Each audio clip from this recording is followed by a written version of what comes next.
Assalamualaikum warahmatullahi wabarakatuh. Waalaikumsalam warahmatullahi wabarakatuh. Saya Rita Hartati Rambe dengan NIM 2003236 dari Prodi Biologi Nondik. Pada kesempatan ini, saya akan mempresentasikan materi saya, yaitu mengenai mind mapping.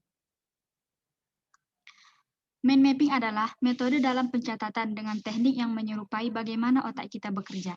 Mind mapping sebagai salah satu metode belajar yang dirancang dengan cara memetakan informasi dalam bentuk grafis, baik itu menggunakan bentuk garis percabangan, gambar, maupun konsep atau ide utamanya. Manfaat mind mapping. Metode mind mapping akan memudahkan seseorang dalam melihat gambaran besar suatu ide. Yang pertama yaitu melatih diri memahami berbagai informasi penting. Mind mapping akan membuat kita terbiasa mengelompokkan suatu informasi-informasi penting dari materi yang dipelajari. Jika kita sudah terbiasa dalam mengelompokkan suatu informasi, maka kita akan dapat dengan mudah merancang suatu rencana yang cepat dan efektif. Yang kedua yaitu meningkatkan ketelitian dalam menyusun informasi. Dalam hal ini, kita bisa menyusun suatu informasi sesuai dengan kategori tema yang dibahas. Dengan demikian, kita akan mulai terbiasa menyusun suatu informasi yang rapi dan tertata. Yang ketiga yaitu meningkatkan kemampuan dalam memahami sesuatu. Metode mind mapping sangat bermanfaat untuk meningkatkan fungsi kerja otak. Jika kita sering membuat mind mapping, maka secara otomatis otak kita akan lebih cepat memahami informasi yang sedang dipelajari.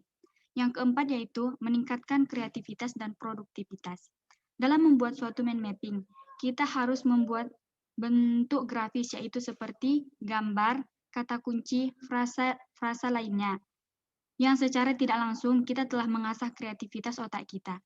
Dan kita juga harus produktif, yaitu menentukan pola percabangan, menentukan warna, memilih frasa, dan menentukan kalimat dasar. Yang kelima yaitu menghemat waktu. Dengan metode mind mapping ini akan menghemat waktu kita, karena dalam metode ini hanya mencantumkan poin-poin pentingnya saja. Selanjutnya yaitu kiat-kiat membuat catatan. Yang pertama ialah mendengar dengan aktif, kedua mengamati dengan cermat, ketiga berpartisipasi aktif, keempat melakukan tinjauan atau mempersiapkan informasi sebanyak mungkin mengenai materi sebelumnya. Yang kelima yaitu menjadikan yang auditorial menjadi visual.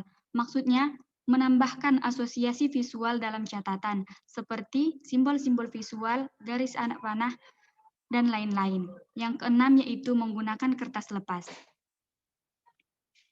Selanjutnya ialah kiat-kiat dalam membuat mind mapping.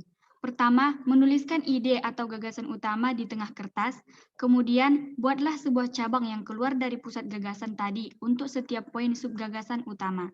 Ketiga, tulis kata kunci atau frasa pada tiap-tiap cabang untuk lebih menjelaskan materi secara mendetail.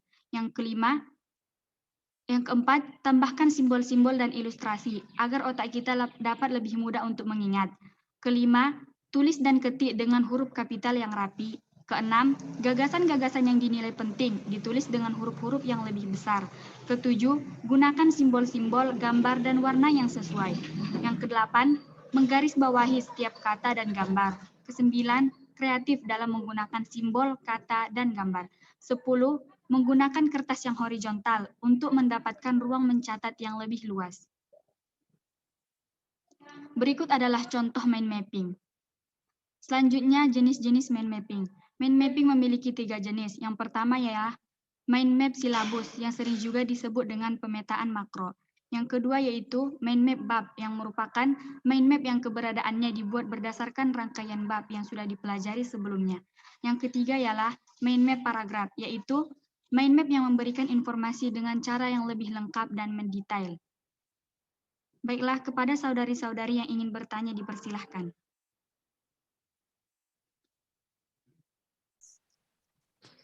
Saya Pipa Uli ingin bertanya. Baiklah, kepada saudari disilahkan.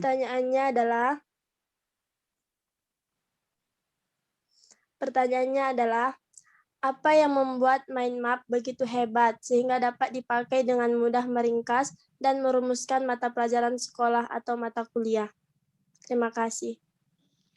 Baiklah, yang membuat suatu mind map itu begitu hebat, yaitu karena mind map bisa memuat ringkasan sekaligus pemetaan materi atau pelajaran yang akan dengan mudah dan efektif untuk diingat oleh otak.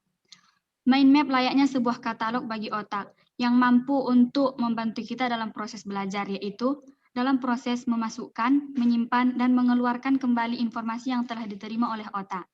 Dan mind map merupakan metode yang dibuat berdasarkan cara kerja alamiah otak. Sekian, apakah saudari sudah memahaminya? Baiklah, saya sudah memahami. Baiklah, Terima apakah kasih. saudari-saudari masih ada yang ingin bertanya?